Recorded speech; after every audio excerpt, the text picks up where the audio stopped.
going? Okay, to the record, we now convene this public hearing at 10 minutes of 8. Commissioners present are Commissioner Parsons, Commissioner Holmes, Commissioner Parker, Commissioner Fisher, who is absent for the moment, but will return in 5 minutes, and Commissioner Chai. Do any of the commissioners have anything to bring up at this time? Mrs. Sturgis will come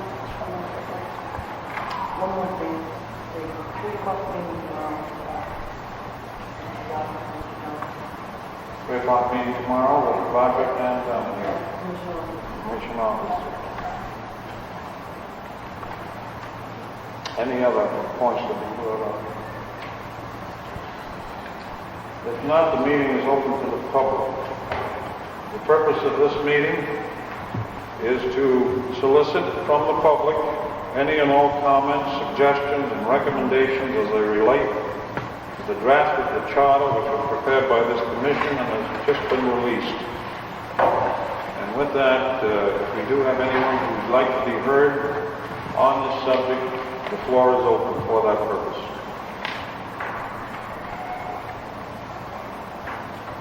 Mr. Commissioner, I'd like to ask where these drafts were these available? Have they been published in the news media or posted? The draft itself was released with the news media last week, and it appeared in a tabloid form, which you're welcome to look at here, and there are others available for distribution at the charter office, and various distributions have been made in various public places. I don't know what the distribution has been here in the Birdwood area outside of the newspapers. I do not. Yes, wait a minute. The mayor, I believe, received an advance copy of it and some copies for distribution. Could I suggest to the commission that they post copies of this proposed charter in the public areas that are normally used for public notices in the Birdwood community? Suggestion is well taken, and the commission will act accordingly. If I could continue, I think it'd be difficult for anyone to ask with any reasonable degree of intelligence questions about the document or portions of the document they haven't had a chance to review. There are some areas of concern, I think, in Birdwood, some of which were brought up at the last commission meeting, the last public meeting that was held here. And one of which still bothers me is in regard to the representation of this area of the borough on the new unified assembly. I wonder if perhaps for my personal edification, if you could go through that so that perhaps you a little better understand what we're going to have to do in order to be heard in the assembly. May I ask you that, sir? My name is Kaufman, P-R-A-U-T-N-E-R.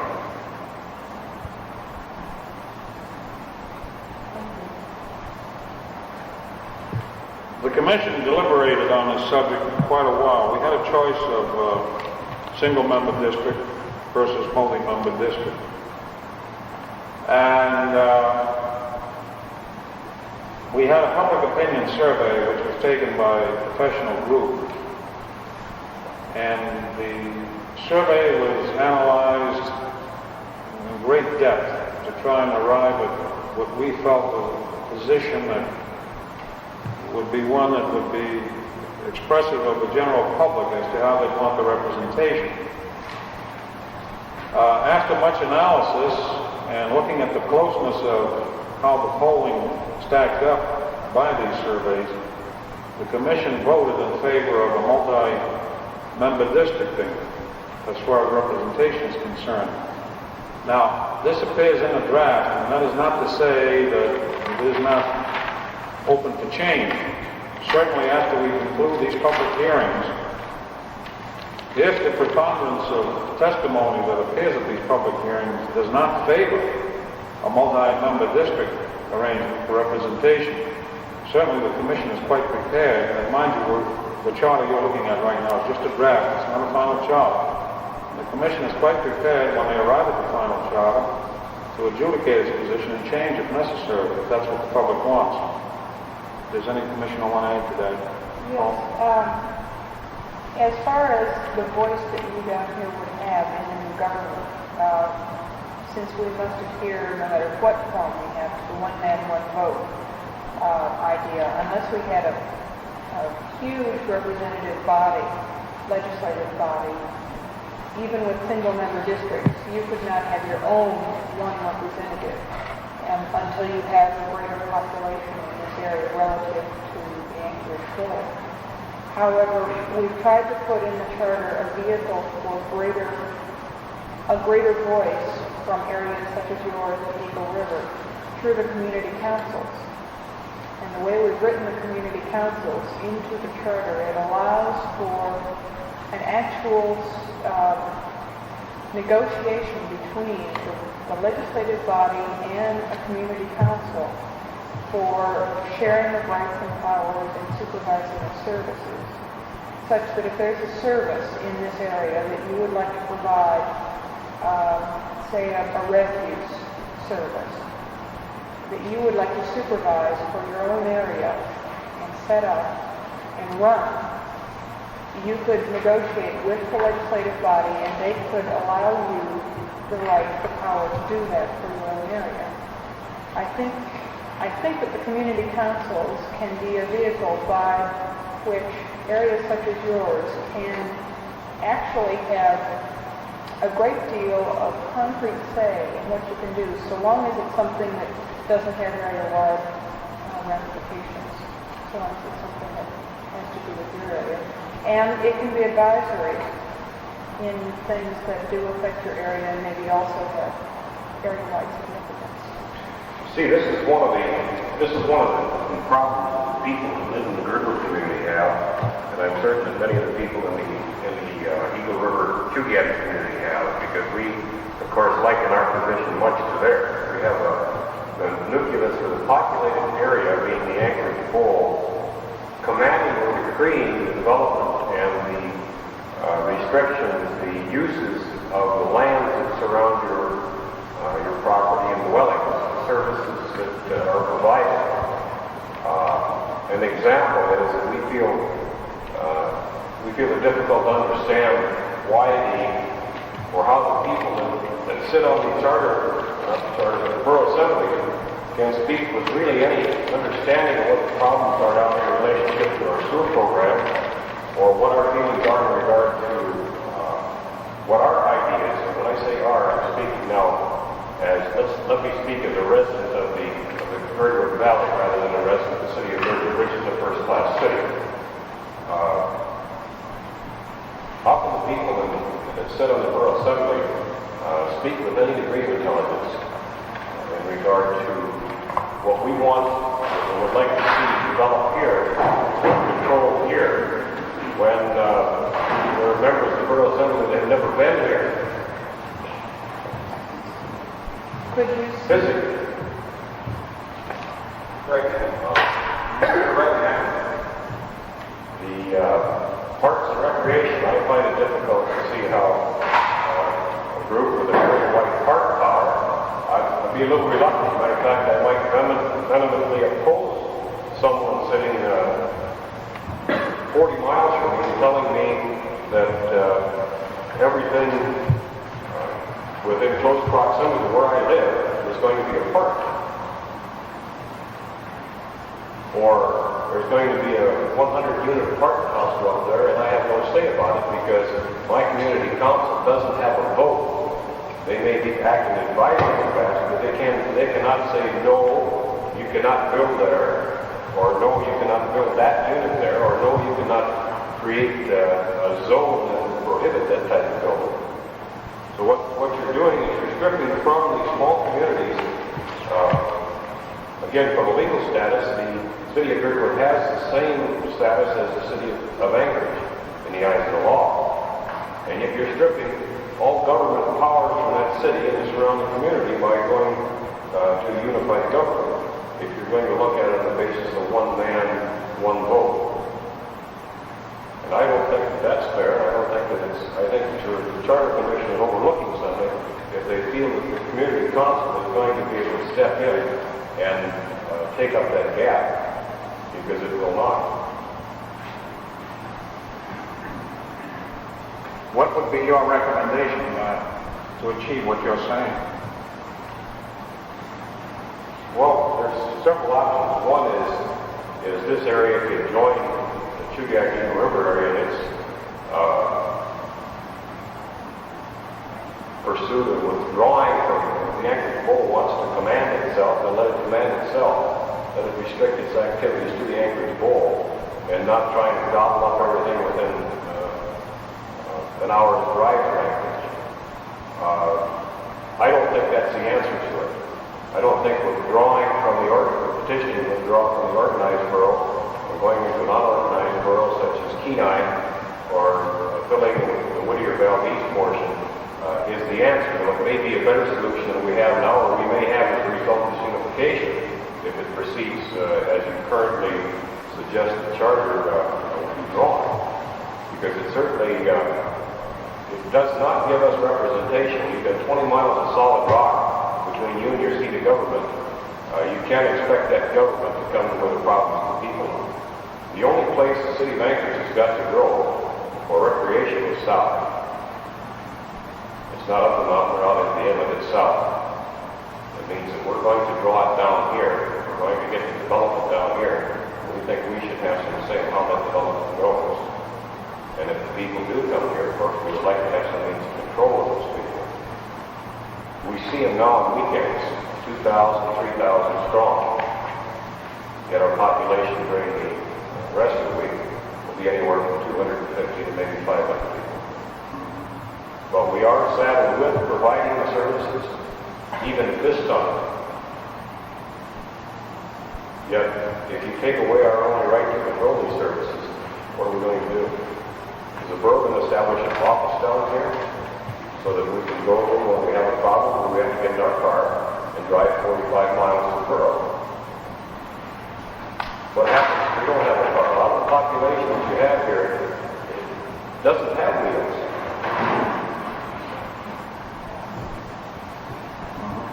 So I can't give you a precise answer as such to what I would do, but I don't think that what is being proposed in regards to the community council concept is the answer for the areas that are lying, say, 20 miles beyond the current city limits of Anchorage. Any comments by the commission? Who established the zoning law? Like the city, Rivers, or just the borough?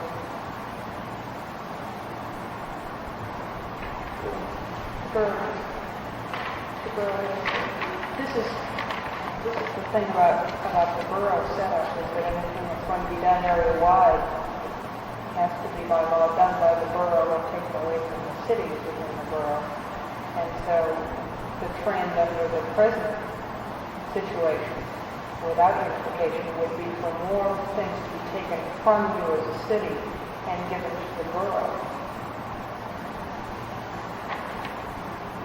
Well, we recognize that, but we've had our sanitary refuse facility closed, our dump station closed for sewage, and yet there's been nothing provided in it. And supposedly the borough has this responsibility on an area-wide basis. Even though you may have specific service districts set up, they have the overall, this is their overall responsibility. They can't operate any longer, it's closed. So what's the alternative? Well, it's a greater cost to the individual here that he has to pay to have his sewage or waste hauled in Anchorage. That doesn't make good sense. The amount of land that's available.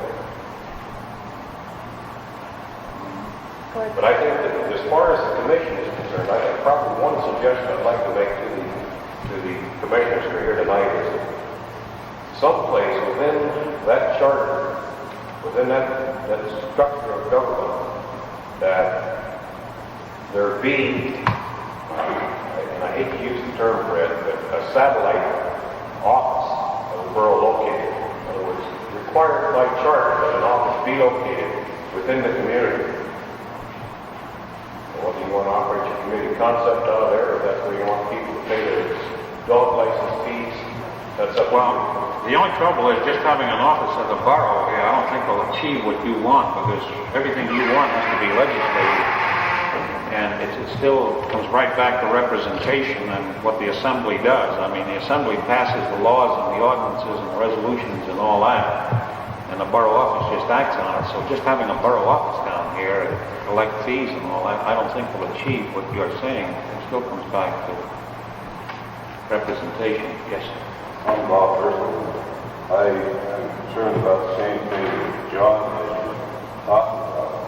And since our last talk here, the only solution that I can see where the outlying areas of the borough might have any input would be in your establishment of the Planning and Zoning Commission. I don't think by elected representation on a one-man basis, the turning in our community, especially, is not going to have any voice. But I think a provision could be made in the charter where somebody from this area would be on the Planning and Zoning Commission. And that, if it was an equal seat, would provide a voice for local people from Indian to Girdwood and Portage to have a definite input into actions that would be taken. I'm alarmed that since we are the rural area of the borough, that we have nothing really to gain in this proposed unified government. I think if we did, by charter, have a seat on that planning and zoning, you would have about the only effective tool for a little input toward action.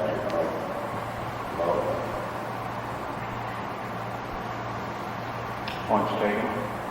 Commissioners have anything on that? What's that? My Gordon Reeves, wondering if would it be very difficult to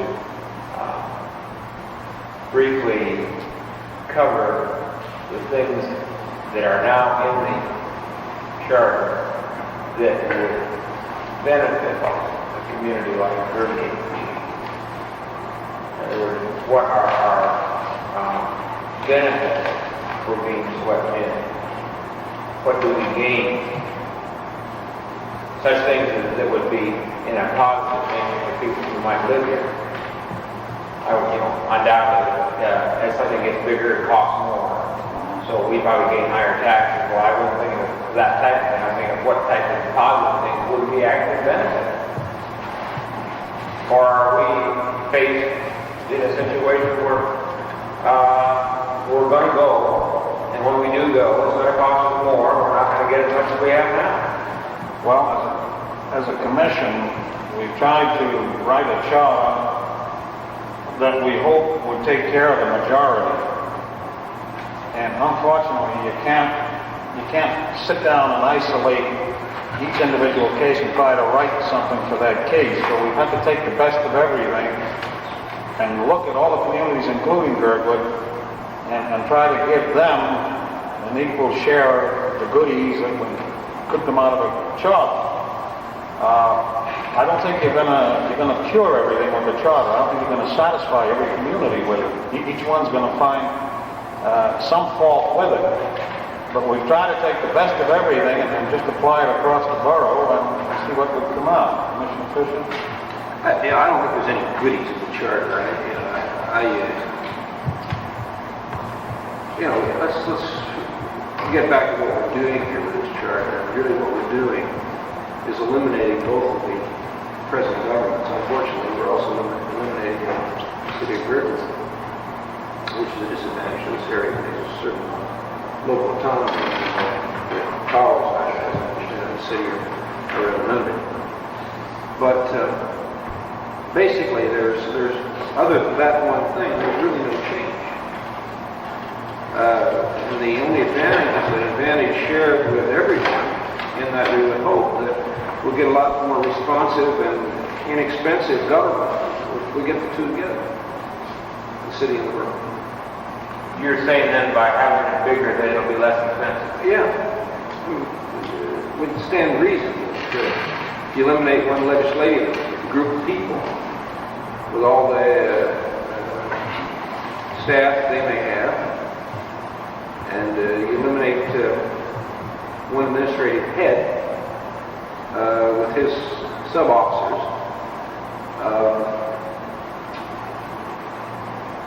combined finance departments, particularly in the service areas, finance.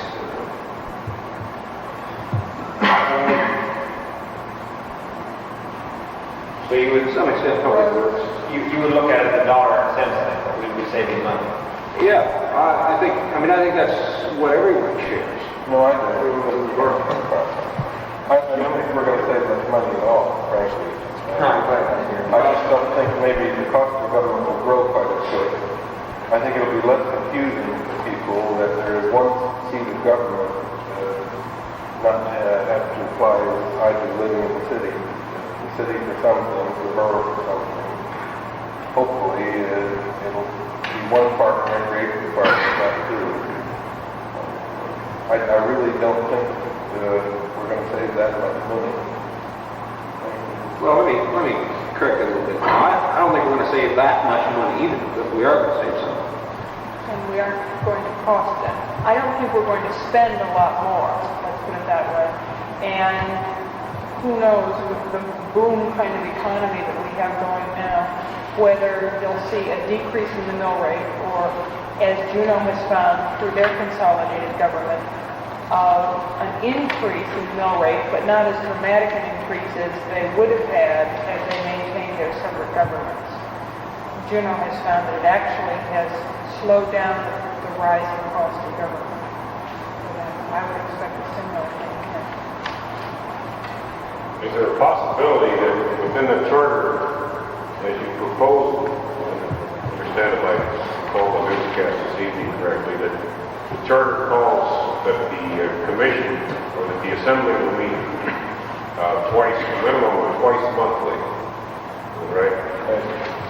Would there be a possibility that someplace within, or I would suggest to the commissioners that they consider the possibility of changing that or augmenting it in such a manner that they require that one of those meetings, at least on a quarterly basis, be held in the areas that are outside your population nucleus. Take the government to the people for a change. And I'm speaking both for Eagle River and the Tugak area, Eagle River, Tugak area, and the Girdwood area now. You may want to put a time limit on that, say for 3 years, or 4 years, or 2 years. But believe me, the assembly will be much more responsive, will be in a better position to make vote rationally on the issues that come before them if they know what the situation is like, rather than override something strictly as a result of pressure that's brought by people that live down the street, rather than maybe 50 miles from where we're sitting. I think that has some merit. I think it might be particularly effective if, when the Assembly happens to be considering matters with particular relevance to this area, if they held their meeting here. In fact, I think they used to do that on a somewhat regular basis, move around the community. I'm not too sure that it belongs in a charter, as you said, make a few-year limit. We plan to write a series of commissioner comments to go along with the charter, things that would not be part of the Constitution itself, but would be intended to guide the new government in establishing the ordinances that they will need to write in order to get the new government functioning.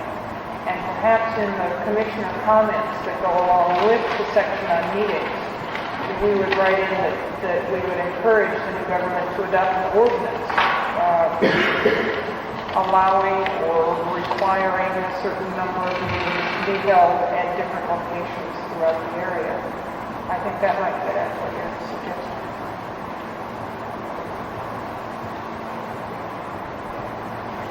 Unfortunately, you haven't had the advantage of reading the charter. The whole objective here was to write a charter that was conceptual and not one that would legislate anything. All the charter is just a broad constitution, very brief and succinct, and it depends on the legislative bodies picking it up from there and then developing these things. So, as I said, it's unfortunate you haven't had a chance to read it, but if you went through it, you'd see that it's very conceptual. It's not something that legislates. So, it's difficult to try to write in a lot of things that really a legislative body would have as a prerogative to do rather than a charter. Another advantage, another thing the charter does do for those people that live outside the city of Anchorage presently, including us, it gives us home rule government instead of a general law situation, which we're now in with Berwick. And there's just a myriad of things that are prohibited by the state or are controlled by the state in the present situation. They won't be controlled by the state under this charter. And I think that's bringing government close to the people. I think that's consistent with what we're trying to accomplish. Well, if I can continue this for just a minute then, taking a look at Girdwood as, being that we're here tonight and you're come down and maybe get people from along the arm too, but what do we got? 244 people in the city of Girdwood right now, I believe, as far as registered voters. No, we haven't got that 244, I don't think. And then you add the people that are outside the city, which takes in, of course, the development up there. But you add those in, we might be talking about in a year or 2 or 3 years, maybe 300, 500, 600 people. Okay, in what way, or are we, one vote, one man type of thing, how will we benefit? I keep coming back to this myself.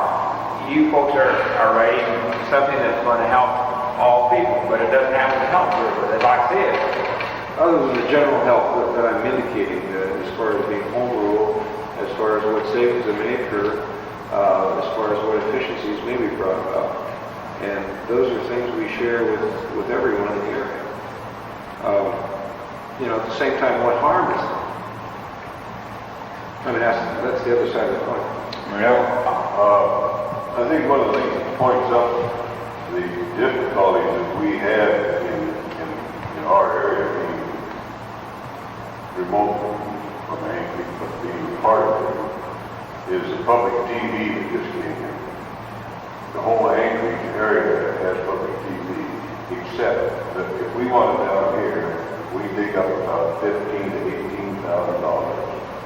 And we put in a station over on Kenai to bounce it into Alligator and put in another station to bounce it into Valley. Now this is the same sort of thing that we suffer all the time. We pay the only toll rate for telephone calls in the Anchorage area to full Anchorage. We're part of the borough, but we are the only remote area, and most people don't understand that we are just far enough removed so that we don't get most of the services that everybody enjoys.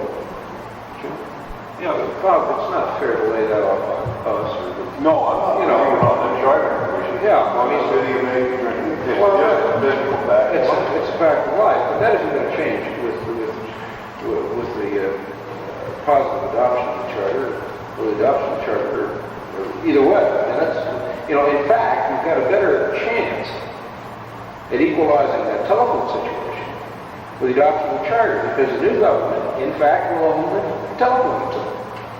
Not here. Not this one, unless... Probably. Well, all right. It will own the telephone utility in that area. And I realize it's a separate telephone utility. And that's the reason it's a toll charge. I don't think the telephone is really a big issue. I don't mind paying that money. Well, but...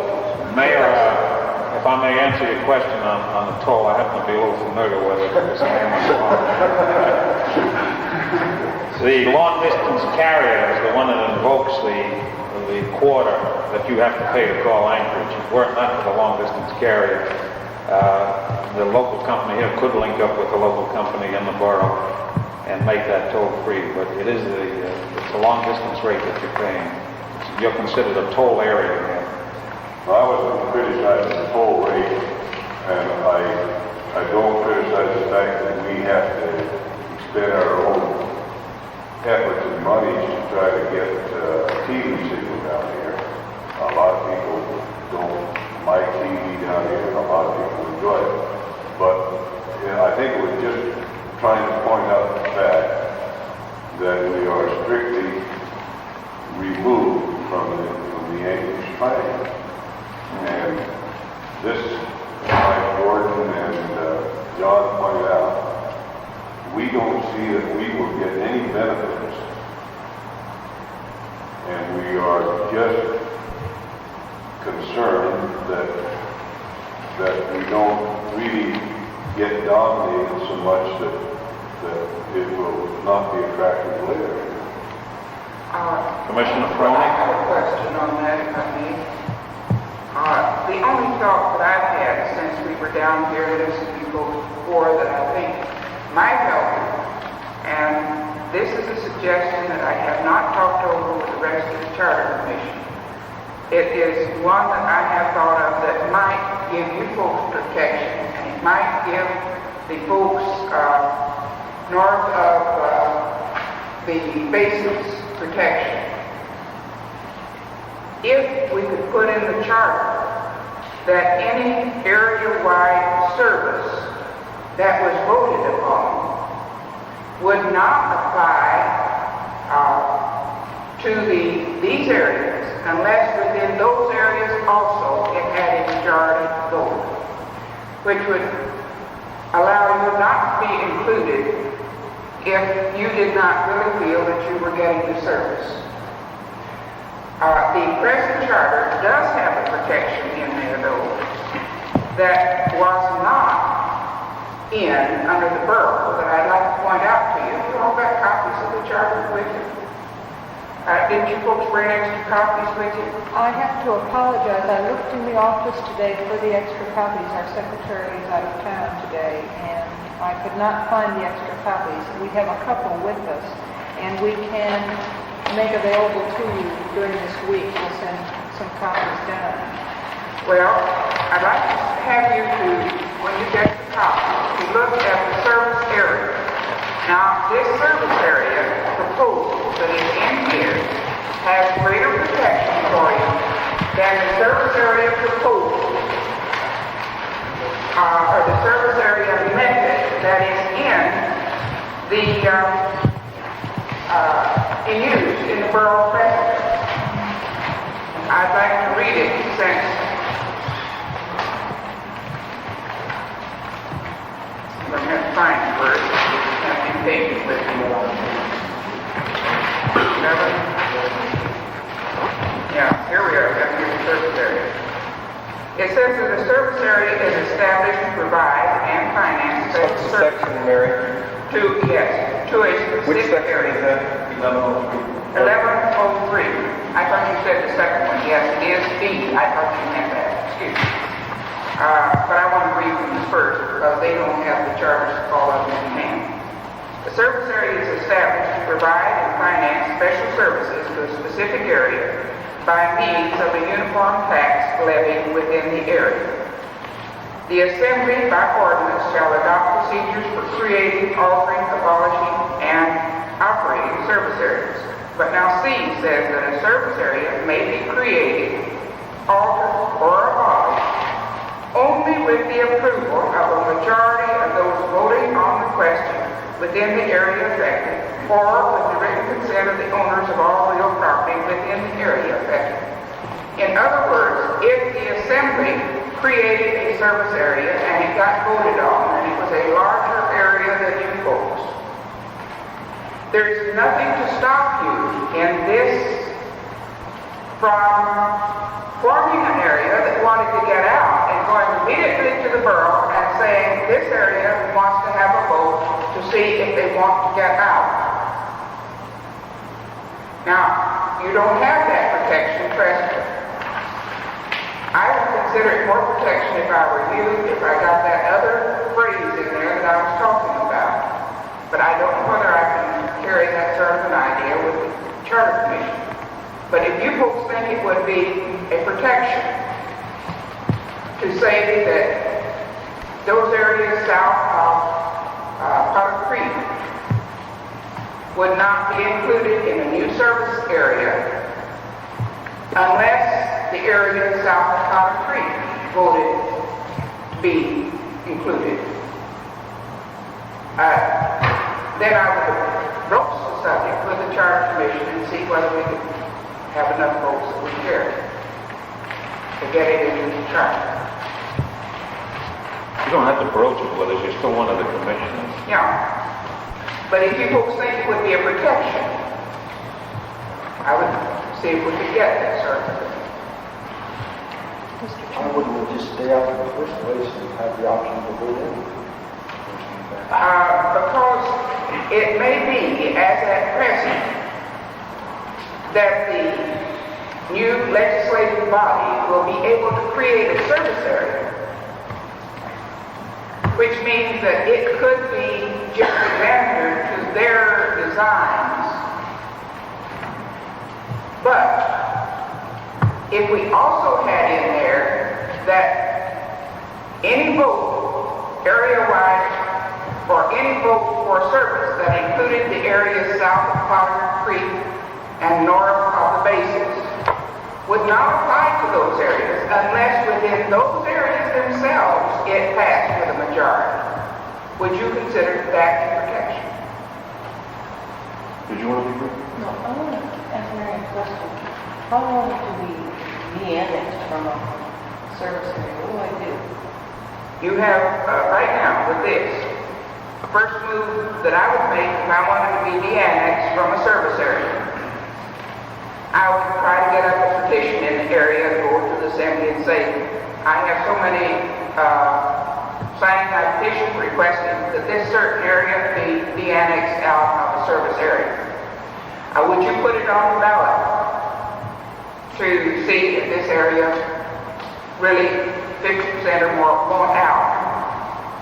They could refuse to put it on the ballot, but I could get an initiative that would put it on the ballot. And they couldn't stop me.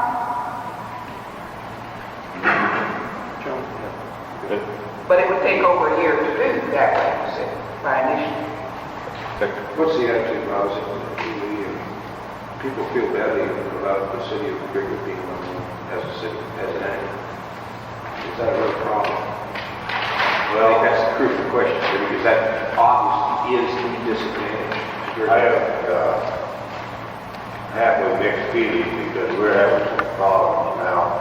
We don't have enough people input in that. We really have an opportunity here, but we don't have really a lot of people anxious to participate. So there are a lot of opportunities here. What I told the commission last time was that we picked up we would pick up a lot of liabilities and share the liabilities of Anchorage. And we don't have any liabilities except the electric bill. But we got about $4 million worth of assets. Plus we got the freedom of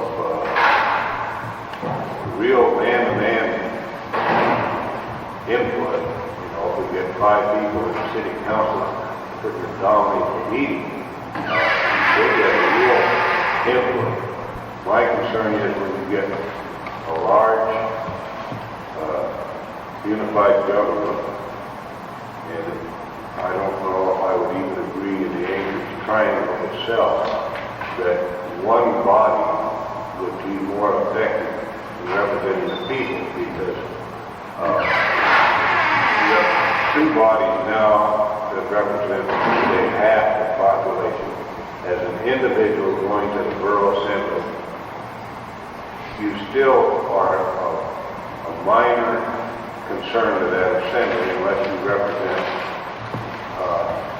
quite an investment or quite a concern for the assembly. As an individual, you don't have a real good input to that body. If you put the council, city council, and the borough assembly as one, and then go in there as a small individual, you have less of input to that body to try to get your say. I think they can, realistically, they can only devote less time to you because they got the whole thing. Out here, as we are so much removed from it, and our problems apparently are so much smaller, at least now, they can only be, very little concerned about our problems because the big problems are in there. They see them every day. They live with it. And this, I think, is a real concern out here. I think that this area really has nothing to gain from unification. And I intend to vote against it, but I will not campaign against it. That's what I'm not sure you answered the question about, in other words, whether or not you feel there's anything to gain. My view is there's one thing to lose, and that's the city status. And is that a disadvantage to you? I think it's a disadvantage because there is a good opportunity for the city to have, to guide what goes on in the valley. And I think it's a very unique opportunity for a small concern that's close to Anchorage. It has a possibility of lots. I think it would be a tremendous loss to lose that self-determination. I think that this is what most of the people that came to Alaska really wanted, was to get away from the bigness and have more of a self-determination. This is still what we're seeking in the charter in Anchorage, I think. Self-determination, more organized thing. You're in a big business there. It's the only big thing in Alaska. I think Greeley would really lose out by being in. What things are you presently really controlling as a city down here? What things? We're not doing very much. We have a fire hall that was an auxiliary fire department that the city contributes to. We have a few small recreation facilities. We have tennis courts and we have a small park. We do street maintenance on the streets, and we have a few city lights that maintain. We operate the dumpsters and all the trash that goes across the street. We do this all up on the bill. And the reason more is not done is because the people haven't demanded it. And we figure that they don't want it. Well, as I see it, we talked a little bit before a lot of you came in about the community councils that we've written into the charter. And we tried to recognize that when we took the existing governments, did away with them and replaced it with one government, that some of the local control was being sacrificed in making one government overall. And so we've tried to take that more efficient government and allow it to spread out to the neighborhoods, control of things that are neighborhood functions. The things that you've named to me that you do presently, roads, parks, things like that, refuse, are things that I would see under the community council setup, which is Article 5 in the charter. You would be allowed to do for yourselves, or could be allowed to do for yourselves, just as you're doing now as a community council rather than as a city. And in fact, as time goes on, if the borough, under the present setup, without consolidation, if the borough decided to go area-wide, voted to go area-wide on some of the things, your power to do these things, like say Parks and Recreation as a city, would be diminished. Whereas under the new government, with its provision for a truly effective community council, you could protect your right to do things for yourselves, I see, much better than remaining a city. Granted, you may lose some things, but I think you also have a lot to gain if you take a look at the community councils and their potential. There's a potential even to regain some of the things that the borough is now doing for you that you might not be pleased with.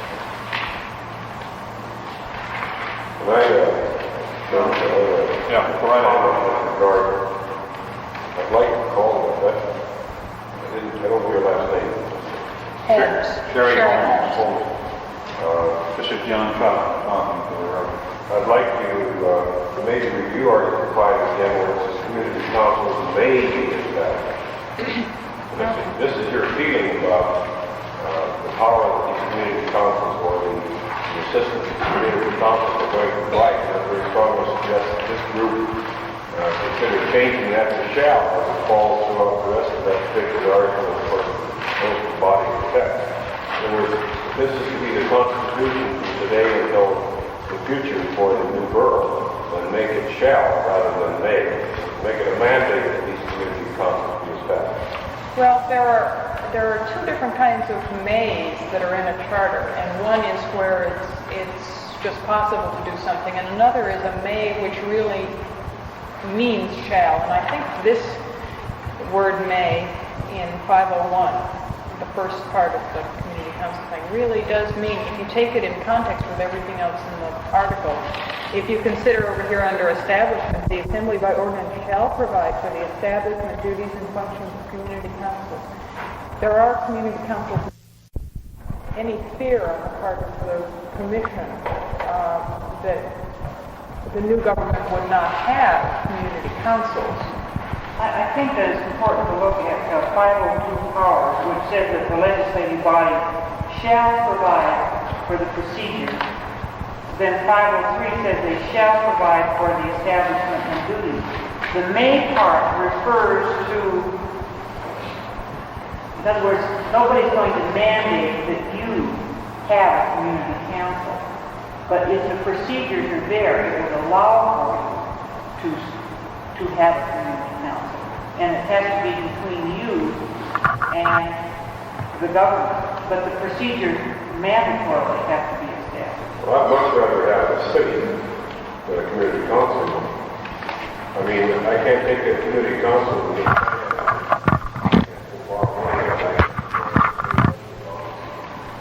develop things that I need locally. But you could through a service district. Well, but not through a community council. No, but the service district is also provided for. But only with the full faith and credit of the world behind it. That's correct. As far as selling bonds, and of course now the sewer issue has been passed, and I think it's a case would have to be made. And I think you'd have a very difficult time with a very small municipality getting perhaps a favorable bonding rate if you did not have the larger resources behind you. Well, I think that when you look at this, we don't talk about the bond market. When you look at the city that's got assets of, say, $4 to $6 million, and it's got money in the bank, you're going to come up with a bond rating. It may not be the AAA that the borough has, but you'll come up with a bond rating and you'll be able to get your improvements in. One of the problems we have with this continually, and what I have this community council concept is the same thing. You've got the same type of program building your 7th March school board members for this.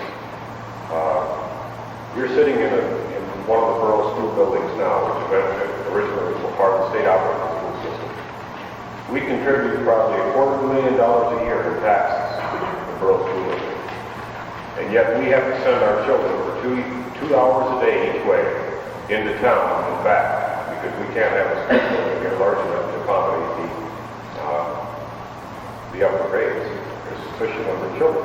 But it just so happens that we don't have a vote on that school board, and we don't have any way of dictating the way these funds are going to be spent out here. Subsequently, we're left paying the taxes, as we will be with the borough, the unified borough.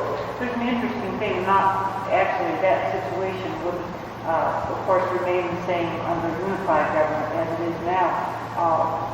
We had a request by a group of people, you may be familiar with them, the People for Better Education, and whether they'll be getting other groups to be incorporated or not, I don't know, but they're concerned that the charter would allow for possibly some establishment of advisory school board, and keeping overall control would allow for some decentralization, because the district, we have one, as you know, one of the largest districts in the country, because it's all one district.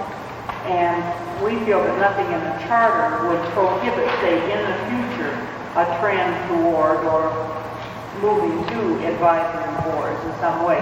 We are not writing those into the charter, but that possibility, of course, exists. I don't know that unification would impact the present situation, except there's a real feeling that there would be time for perhaps more coordination between one government and the schools instead of this three situation we have now. Yeah, but you see, we as the people of Lakewood, don't have the problem with the city of Anchorage that you as the members of the borough in the Anchorage poll have in the city of Anchorage. We don't have the duplication of effort. As a matter of fact, down here we're directly responsive to the amount of effort that each of us as individuals are willing to put forth. We don't put forth the effort, we don't get any return for it. If we want a service, we can tax ourselves and we'll get that service. But what you're saying with unification is, well, okay, it's going to cost you $5 million for general government, and if you want to see the government, you come and see us. We're 45 miles hence up the road, and it's 45 miles back. The only thing we're concerned about is that you pay your taxes. We don't really care what happens there, as long as you continue to support us. Then that's fine. Just leave us be. I don't think unification, I support unification of the vote last time that came up, but I don't think unification is the answer to solving the conflicts between the city of Anchorage and the Greater Anchorage Borough. In what regard, how have you changed your viewpoint here? What doesn't the charter do that perhaps you feel it must do? I don't think it meets the issue. I mean, what's the purpose? What is really the purpose of the charter? You get rid of one government. No, you're getting rid of 4 governments. Well, actually, they get rid of 2 largely overlapping city and borough. Why should the other 3 governments that are involved in that be penalized as a result of it? Why should the people that live in those areas that are not directly affected be penalized? I'm with you. Now, if I lived in Girdwood, I'd probably vote against unification and probably mouth off about it too. And I'd like to see a unified government that accommodates to as many aspects of the community as possible if we can work it out. Otherwise, if I lived here, I'd vote against it. But if we can build in some safeguards, I'd like to see us try. I really would. You know, there is one issue that I haven't spoken to, and that's how much the actual cost of the services that are really moving. And I know there's a cost on the residents of the area that much, but it may be costing the area that much, meaning the people who live outside the area as well as the half cost. And perhaps the elimination of this city has the same real motivation as the elimination of city Anchorage, which is really saving money. I present that as a possibility. That could be the, I equate government from Anchorage telling the people in Girdwood everything, with the federal government telling Alaska what we do on a land basis. Or Juneau telling the rest of Alaska what they would do on a land basis. Now, I'm alarmed that in the concept of the concern of the environment and the growth of everything else, that we've got a lot of legislation introduced and we probably going to get a lot of it passed. I'm real concerned with the coastal zone bill for Alaska, which will take away a lot of the rights of individuals and governments. We see the same thing in Washington, D.C. This, to me, is the same thing on a local scene.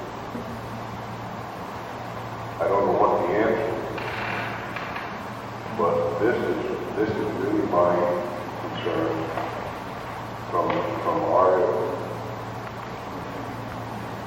Just a short comment. I've heard it made a number of times before. I certainly didn't originate it, but I can't think of anything that got better because it got bigger. You know, I mean, when you take a look at any I mean, that's absolutely true. How about a bank account? What? How about a bank account? I was thinking things were based on. I cannot think of something else, but I won't. What did you want?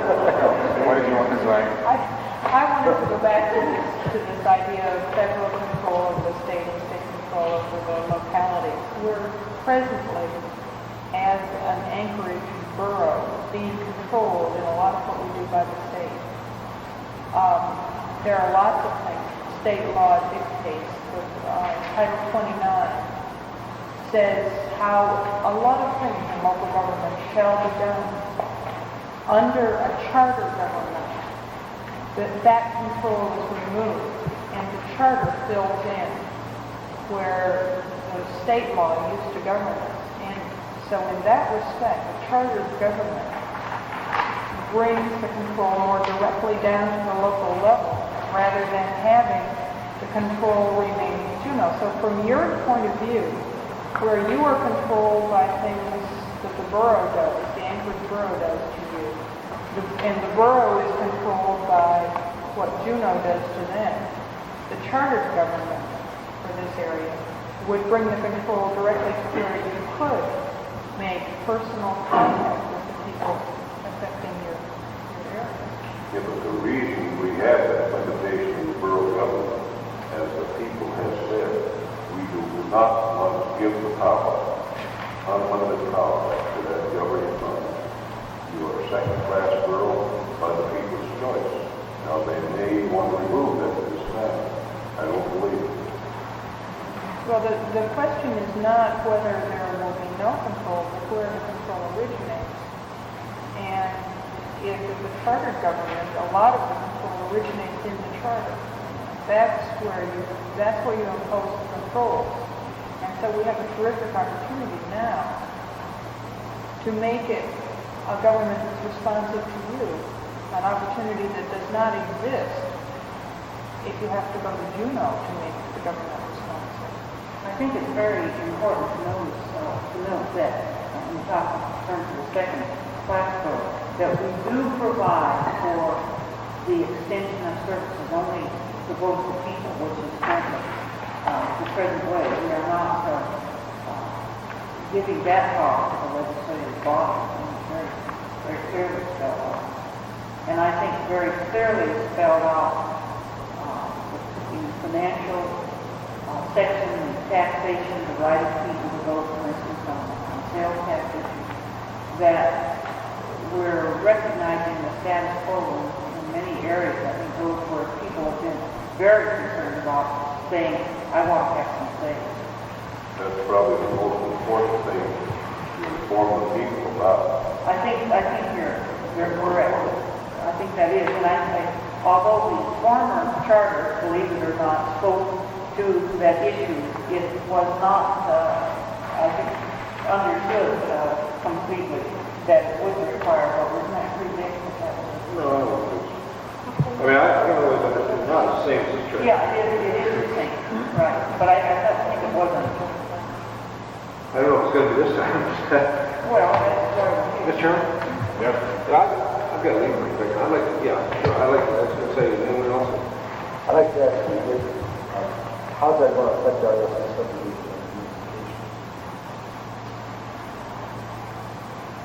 No change. I mean, you know, So we're going to pay our own road maintenance,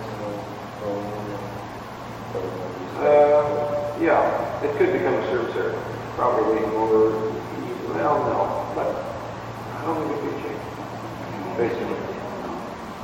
For the sake of the commission, you know, I'm not sure everyone realizes that the city of Girdwood is a relatively small area where this area is concerned. And I don't know how many residents it has as compared to the village, but maybe half and half. And the village is not part of the city. So I don't think there's really a change there at all. No. Might be a little cheaper. Mr. Chairman, Mary? it specifically says that service areas will not be extended without approval of people in the affected area. It specifically says that there be no change on that. It won't be incorporated into a single other service area or a single other service which you presently do not have. And there's not a proposal within this charter to have a vote on any additional service of any kind. It would take a proposal here after to cause any additional service to any area. In other words, the charter does not change any existing, Well, I was hoping it would. Yeah. you want to. Yeah, Mr. Chairman, you know, Joe has, you know, if I had my way, the entire area would be a service area, for a number of reasons. One service area would make a lot of sense. This is one place, you know, we don't have my way. You didn't make that motion. Do we have any other comments? Go ahead. I'd like to go back to the comment you made right at the beginning of the meeting in regard to a survey that was used, in which you, as I recall your words, analyzed in great depth, determined whether this group, or your group as a body, would recommend the single member or multi-member representation. Single member district, that's your reference. Single member versus multi-member. I would like to inquire two things. One is, what was the boundaries of that survey, geographic boundaries of the survey? Did it go beyond the Angry Pole? I would have to ask Commissioner Parson to speak to that since She comes ready, but she did some research on it. Do you know that? It went beyond Government Hill, the country down there. Can't hear you, Lisa. Speak loud. It went to Shout. 1.6, the people interviewed were from Madison Street, Birdwood, 1.6, Campbell Flat, and so. John, if you're asking if anyone's from Birdwood, the answer to the question is no, we don't know. Probably not. What I was asking is whether or not the survey extended to include the areas outside the Angry Pole. Yes, Yes, it did. give it again, Albert, we couldn't hear it over here. Right now, Eagle River. I don't think so. It did not include Eagle River, because at that time, Eagle River was outside. Nor did Birdwood. I believe that Dick I'll include it. stated, I'll include it. I believe that Dick stated that she said it did, and I'm quite sure it did, because I talked to Irene, and I said, now remember, the folks in Girdwood are different from the folks on Rabbit Creek. Are you going to include any of that? And she said, yes, we will, so I know that it is. Yes, it is included. Eagle River, however, was not. We are doing some additional checking into some certain areas or certain things in the charter, and we will obviously include Girdwood again. We will also include Eagle River. And I can't argue with that. okay, my second question in that regard to the chairman was, would you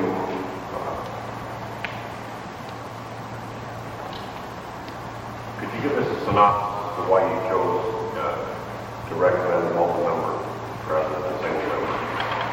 And, I mean, what was the rationale behind the charter commission? If you get a majority of the commissioners to vote for it. It's as simple as that. It was a compromise. There were a number of positions taken by various commissioners, one of which was all single-member districts, one of which was multi-member districts, another was multi-member districts with some at large, and permutations of those. I do want to come back to one thing, and that is that, as I said at the beginning of this meeting, we're just talking about a draft charter at this point. That is not cast forever. I mean, it can be altered. If there is sufficient public opinion that dictates it should be altered, it will. So just remember that we're dealing with a draft charter at this point. Chairman, I think it's also fair to say that on this particular issue, that it gets into very much of a philosophical area, and I think very honestly on the part of certain of the different commissioners in some of the various things that Jim outlined, that people felt, I think, perhaps more strongly on this issue than any other. It's the kind of a thing that you may get a reading, and yet you feel very strongly about it from your own personal reflection of how you think government should operate. And it was one, I think, probably the most controversial item in the whole thing, and one where we spent a lot of hours, and the temperature rose, it was very heated, and I think that people could speak on both sides to kind of a checklist of why they supported their particular thing, and there's made for some pretty interesting debate.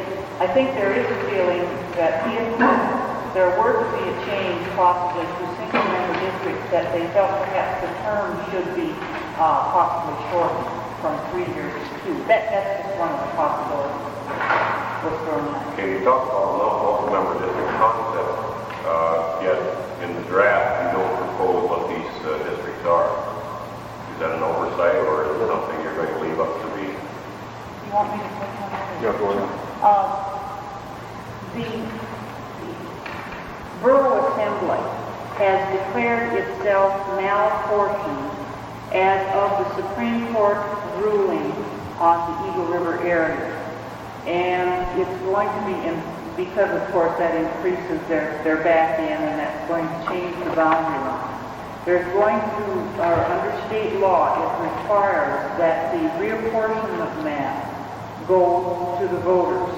As we voted last February in the general election that had been put off, and it was in October that we chose the map that put us into 4 districts.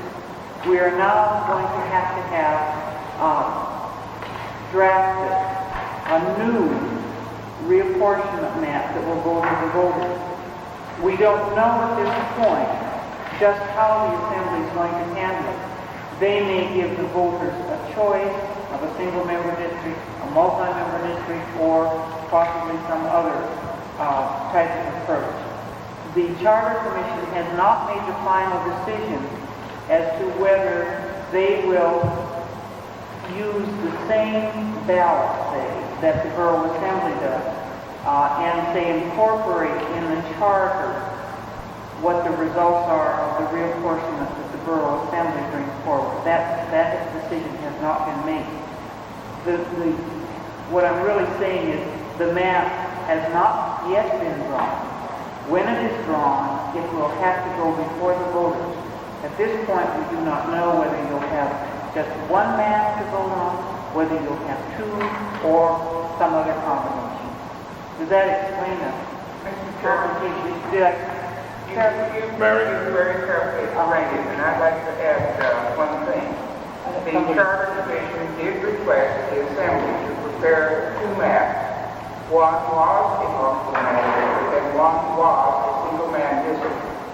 Though the Charter Commission has not decided how it wishes to handle it, I would like to know how you folks would feel about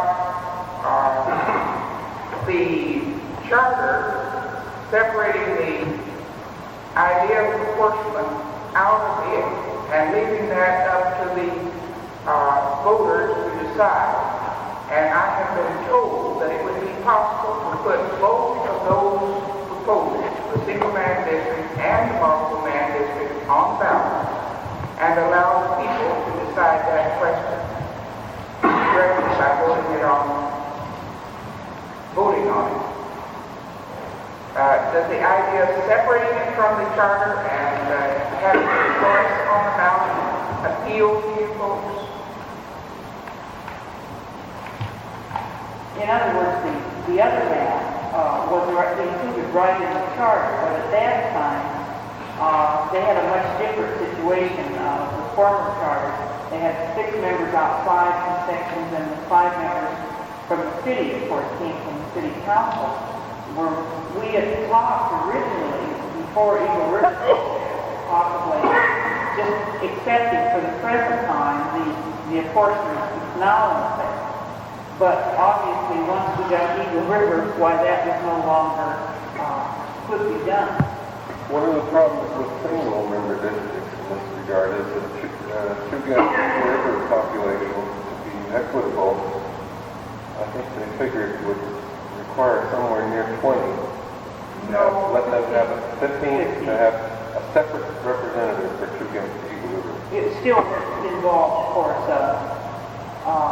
part of the Muldoon area, perhaps, or Not 15 members.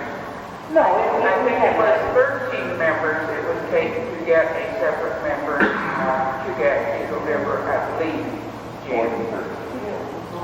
Because I think Murray said it would be more than 13 as far as he could tell. Well, it might have been the last time he done his count, but we knew that it was going to take over 11, but I don't think it was more than 15. Well, your question is really whether you think there should be Yes. separate from the charter and possibly a choice for people, isn't that the thing? Yes, that's my question.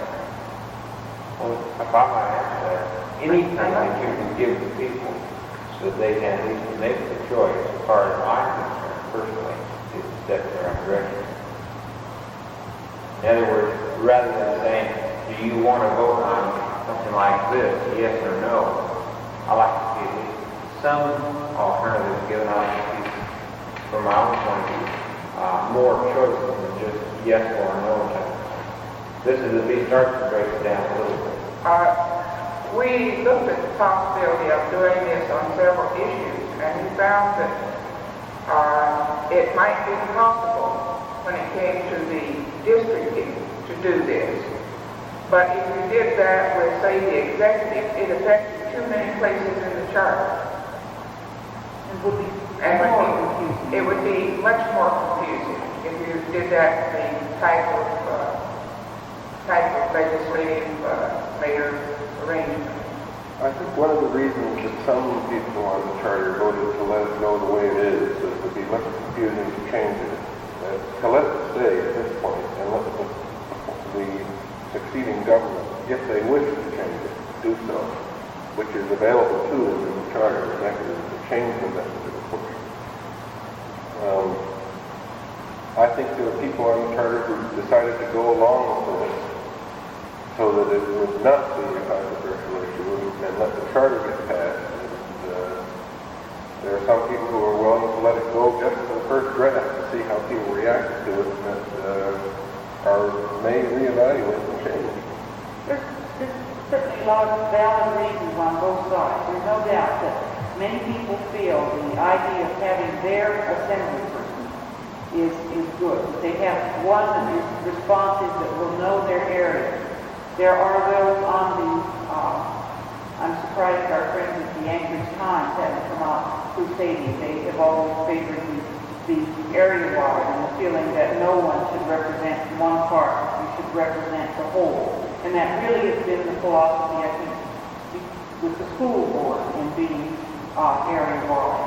And when the reapportionment issue came before, it was due to the change in population that was just before us last fall. Well, in the Eagle River situation brought that about also, it was definitely a compromise between two viewpoints to go through a multi-member district. There are, well, I'm afraid really to talk. I happen to be a multi-member person, and we're not here to debate it, but there are really valid viewpoints, I think, in the whole spectrum. A feeling in one of our members feels very strongly that a certain number of sections plus a few people that did represent, say, this broader interest would make a very desirable alternative. So there are many ways. Your area here, with its limited number of voters, of course, in no way, unless you had 100 or so, could ever come up with a person that would represent only the army, simply because of your limited population. And so there's, Mr. Chairman, it was good. Mary? Many folks feel like ours, that the multi-man district that came out was a compromise. Many of us feel that it was a sellout in Gary. Well, let's go on. So, We'll go on. Does anybody else have any other opinions? Any other comments from, yes? Well, A lot of different statements from both sides, and I've understood that you were down here to get input from us. And That's right. you're down here telling us that we are a minority, and you wrote this thing for the majority. And then you so far told us that it doesn't have any benefits for us.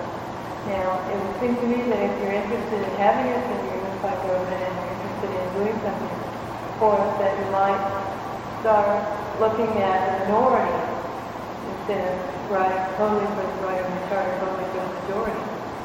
Girdwood happens to need the kinds of services, which is what I feel, that the unified government can offer. We need road maintenance, we need parks and recreation, we need sewage disposal, so on and so forth, the kinds of services. This area has a small resident population, but it's an area that's used by a lot of other people in the larger populous areas. And therefore those kinds of services are needed, and the government is needed. I think that, Well, Ms. Chairman, I just disagree that we're here to tell you we're not writing in minority protection. I think the ombudsman, the community council approach, the service areas that are very clearly spelled out are all protection of minority. I think one of the biggest things, and there again, I guess you maybe get into philosophy of government. We worry about bigness. I think that I've worked in local government for 10 years in planning commission and various different boards, and I have seen us dissipate so tremendously much in dollars, in time, in difficulties of liaison between departments, in conflicting regulations for builders, for people trying to get a job done, that I think we can turn attention to our problems if we can streamline our government. And I think that the minorities, the people, are going to gain. I think the difficulties between the school board, the school district, and the borough, which ends up in a night fight every year, if we can perhaps get away from some of these conflicts between the city and borough and perhaps allow for more time and coordination there, that we can start to solve a lot of our problems. I happen to think it's going to help the residents of this community, all of them, if we're able to bring it together. Anyone else have any comments? I would like to ask a question once more. I still haven't gotten the feeling from you folks that whether or not you really think it would be a benefit to you. If we did put it in that if this area is proposed to be included in a larger service area, that it would have to pass in this area, with a majority of this area to be included in the larger area. I would think that would be I only have one answer, and the rest of you have a feeling that that would be a benefit. kind of a hard question, Mary. I've seen service areas that I suspected were formed by incorporating enough people in so that this would be just considered a pocket to swept into the service area whether they like it or not. I have seen it too. It happened in the fire service area just this last year, in October. Well, it's happened here. If you look at parks and recreation, and if you look at libraries, and we're partly, we have a very wide library. What we got, we got the same library we had before we had everywhere at library. No change in it. We gained nothing except a little greater contribution towards the area-wide services that are supposed to perform. What you propose here is government by mandate. You see it in the far eastern country. You're saying, you know, whether you like it or not, this is the way it's going to be. You're going to lose your status. You're going to lose yourself as an entity. You're going to become just one of the mass, because this is what you're saying. This is the document for the mass. And that's, I think, as Bob pointed out previously this evening, that's why most of us are living and driving 40 miles a day. We don't drive there for services. We drive there realistically for employment, not to when we take advantage of the streets and highways or the library or the parks. We're satisfied with where we are here. We want to control our own, continue to attempt to control our own destiny here rather than have it controlled 50 miles away. It points out the fact that these were not posted in the community in any of the public places, nor the Borough Assembly minute posted in these areas, or even the River Two yet, as far as I know, unless the councilman of the Assembly in that area can take it and post it. So if we want to know what's going on, unless we read the newspaper, we don't get delivered the newspaper down there unless we order professional. There is no local newspaper delivery. So we have no communication. You're so far out the end of the dog's tail that when the flea bites, he doesn't know about it until after he's left. That's what we have down there. And that's why I don't think the communication is going to pass this area. Don't you get your daily newspaper? No, not unless you order professional. And then it comes the following day or the day beyond that. Don't go out there and that far away. You take me that long to get down here. Any other inputs? Any other comments?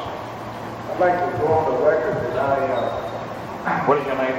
Jerry Harmon, I'm a resident of Birdwood, and I'd like to go on the record that I agree with John Trout and Mayor Purcell to the fact that most of the people that live in Birdwood want to govern themselves. And I think that the majority of us voted for Mayor Purcell for that reason, because he believes in keeping things as they are now instead of changing. And I think that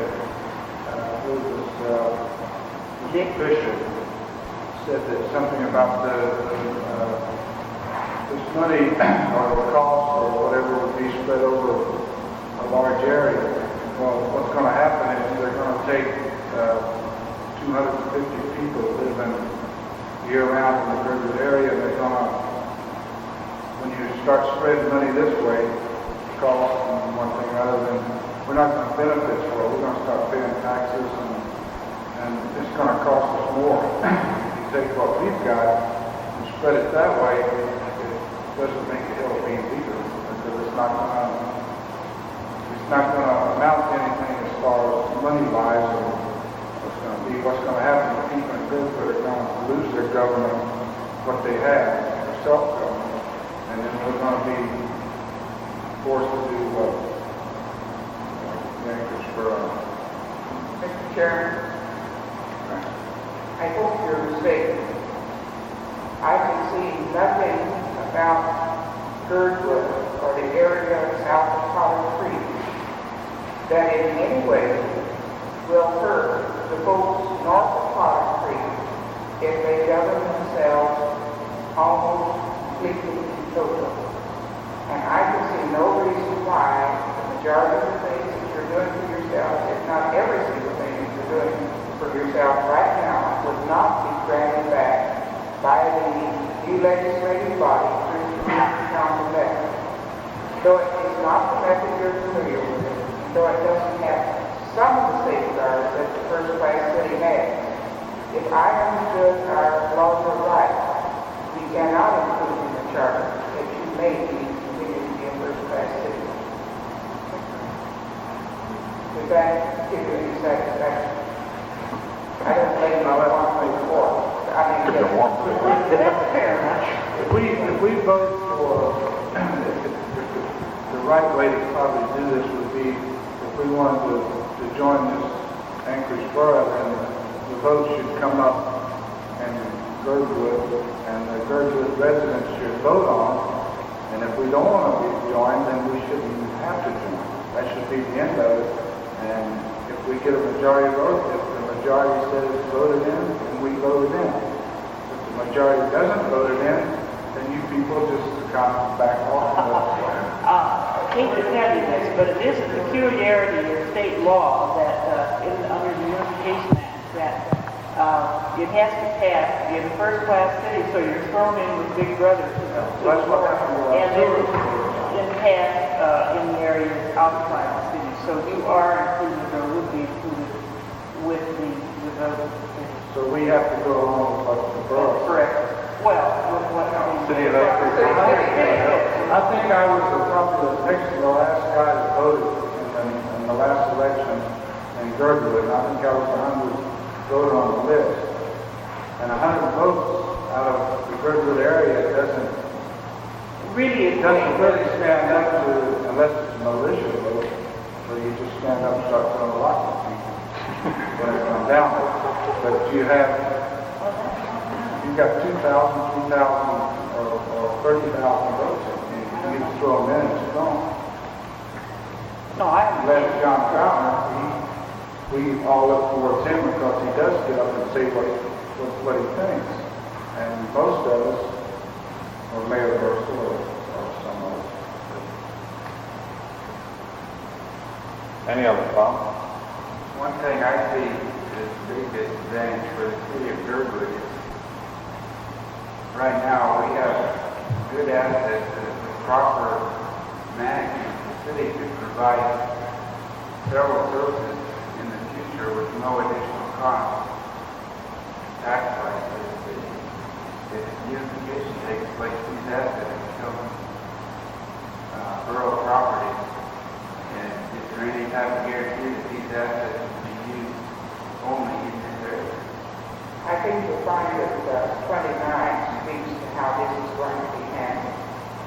You'll look at 29, and it does say that it will be the assets of the new government. 29 The refers to a assets state and liabilities statute. are supposed None to of be their- except for specific things. State statute. It's right on the last page. It does speak to it, but you may not understand exactly what it says. What I'm trying to tell you is the 29 does speak to it, and it does say that the assets and liabilities will be with the new government. Not just the government, but the The new government.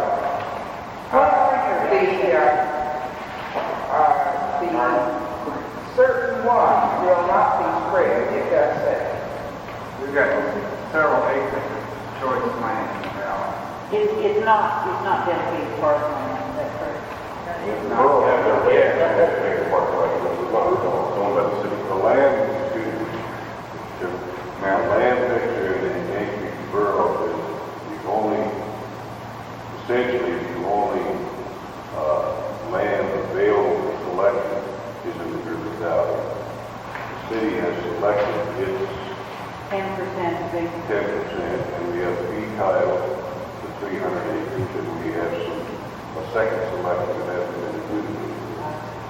And the value of 300 acres in the Bridges Valley is considerable if you spread those assets over 200 people. And if you put this into the Yankee Borough Treasury, then it contributes to the whole picture, but actually it's not a drop in the bucket to the whole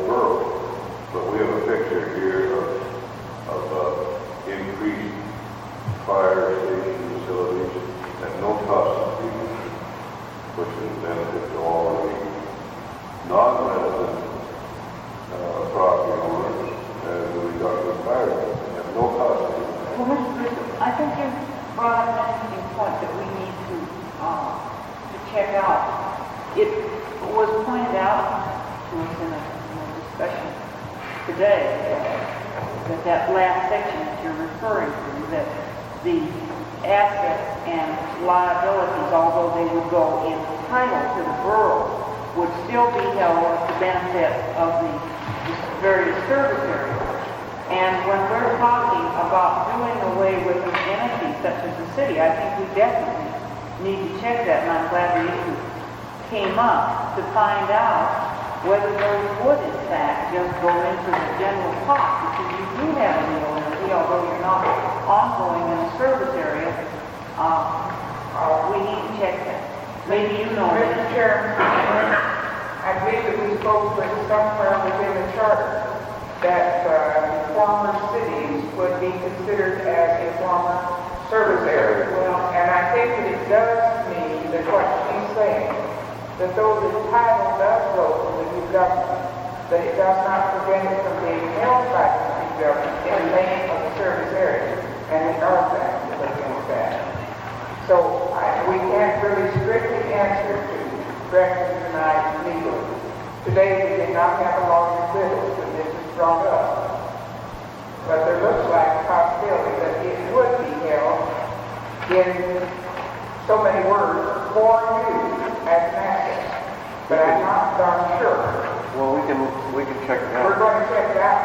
And then let's all make a note too for the record that we not only check it out, but we notify the mayor also.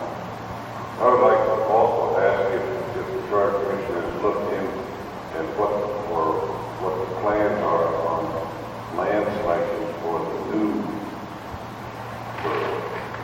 Are they any different than the existing borough? I can't honestly look at it. We have to address it, and there's no reason why. I can't imagine why. But, I mean, they would still be able to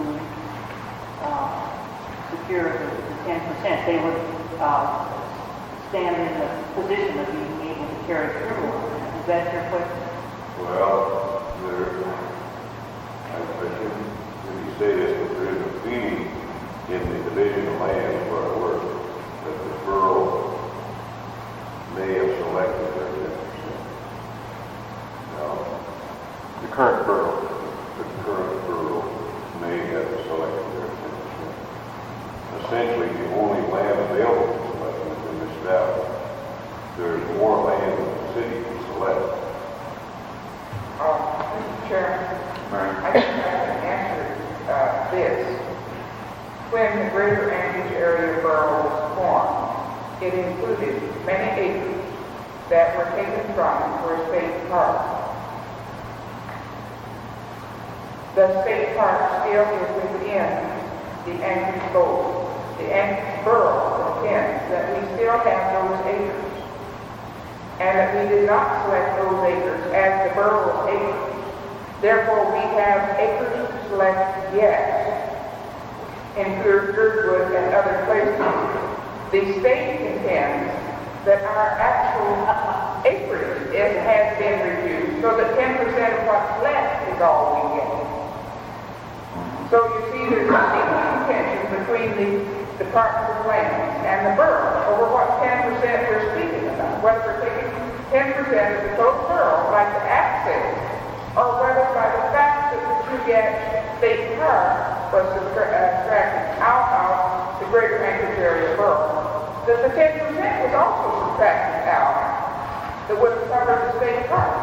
However, this is something the charter commission can't do too much about. It's way out of our field on the subject. So, shall we get back? And it's still in contention between the state and the borough. Right. It's something that we have no control on. Yeah. It's still in contention. We're available in our office, and this is the first draft.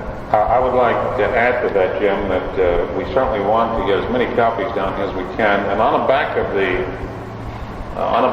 form, there is a form there for you to respond, which is all self-addressed and everything. And we'd appreciate it, since you'll be seeing it for the first time, if you review it again and let us have the benefits of your comments by mail, because we certainly want all the input that we can. And as I said before, we're working with a draft charter. And if we get enough input on any one subject, we certainly will take action on it. no doubt about it. Yes? Chairman, regarding the survey you mentioned was taken on the single-member districts, what percent of the people that were surveyed, or just roughly what percent, supported the single-member district? And how many questions were asked to indicate what percent that was? So there were 3 questions. At first there were, something like 9 choices that they had.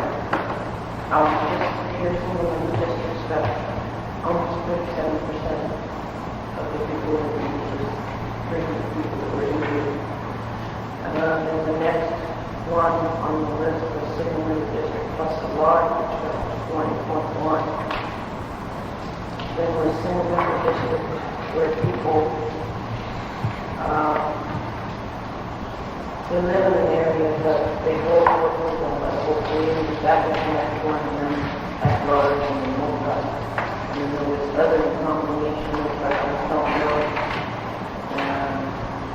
Single-member districts at large, which is another area.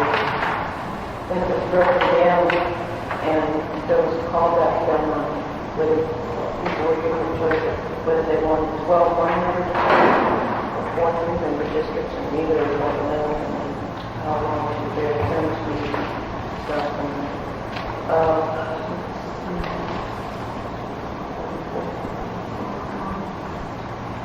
184 people that were called back, 83 said they wanted 12 one-member districts, 60 said they wanted 4 three-member, 24 didn't know, 7 said neither.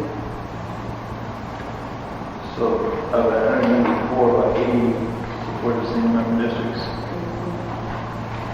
60. Right, so over half of people responded in a positive position supported single-member. And if you took the first 2 questions you asked in the first survey, it sounded like you had about 58% support either a single-member district or one California single-member district. So in fact, the Charter Commission did not vote for the majority of the city. The Charter Commission voted on the basis of their analysis of that survey and their discussions of it, and believe me, as somebody pointed out before, they were quite heated. But as I say again, this is a draft charter, and we're depending on the people turning out at these hearings, we're depending on people letting us have their comments in writing on that form that's in the charter. Now, if we don't hear from the people on this draft charter, then we've got a problem. So we want input, all we can get. It's not like it doesn't make a difference if you hear from people or not. When you hear from people in a survey, you don't even go on. That is not so. Is this survey public information? Yes, it is. Yes, it's available to you after the meeting. You can look at it, study it. Take a copy of it? It's public funds. We have copies made, but we can, if you'd like one, you can contact the office. Okay. Yeah, because Doug, I'm sure that you as I would interpret it according to the way you read it. I can make this thing say about 5 things. Yes. Mr. Chairman, I would strongly urge you, if you want some written answers, that you provide numerous copies of little piece of paper to the people of Berkeley. And also, since you're saying this is the first draft and you're thinking about doing this and changing this and that, and if you come up with any changes to the proposed plan here that might be beneficial to Berkeley, that you take the initiative to contact us. That's why we're here. I'm talking about in the future. Well, it's our second time, Then keeping it and I don't secret. You might change some people's minds. We like it here. I'd like to ask you, I don't know enough about Berkeley to know how to get the copies around to the people. Should we send them to the mayor? If we send you... Well, the best way is to put them at the post office, I think, because everybody goes to the post office. And